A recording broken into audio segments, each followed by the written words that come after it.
श्री स्वामी समर्थ।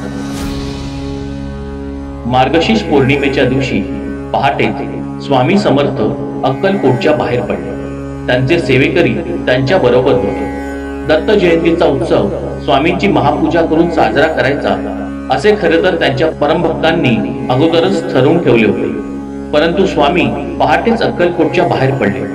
हे ऐकून त्यांचे मन घट्ट झाले।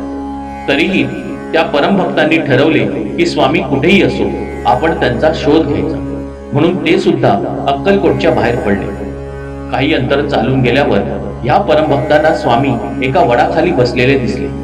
ते धावत धावत गेले आणि स्वामींपाशी स्तब्धपणे उभे राहिले। स्वामींच्या भोवती भक्तांचा जथ्था आता वाढला होता। स्वामी जागेवरून उठले आणि पुन्हा चालू लागले। सेवेकरी आणि परमभक्त स्वामींच्या पाठोपाठ चालू लागले।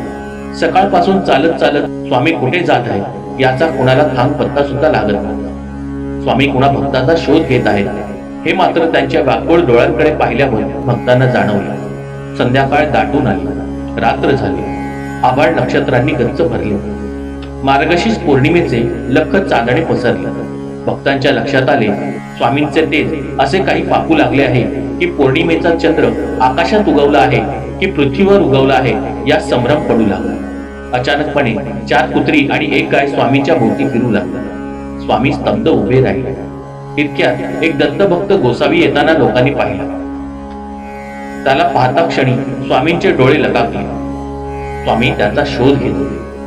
तोच गोसावी स्वामींना पाहून धावत धावत आला आणि स्वामींच्या चरणावर आपले मस्तक ठेवून आनंदाश्रूंनी त्यांचे चरण गोसाव्याने धुतले।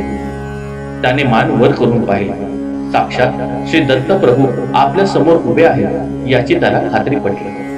त्या गोसावाची तपश्चर्या आज पूर्ण झाली होती आणि दत्त जयंतीच्या या शुभ वेळेला पौर्णिमेच्या साक्षीने स्वामींनी केवळ गोसाव्याला श्री दत्तात्रयाच्याच रूपात दर्शन दिले होते, तर आपले सेवेकरी आणि परमभक्त यांना सुद्धा श्री दत्तात्रयाचे दर्शन घडवले होते। स्वामींच्या जटेतल्या गंगेने तो गोसावी चिंब भिजला।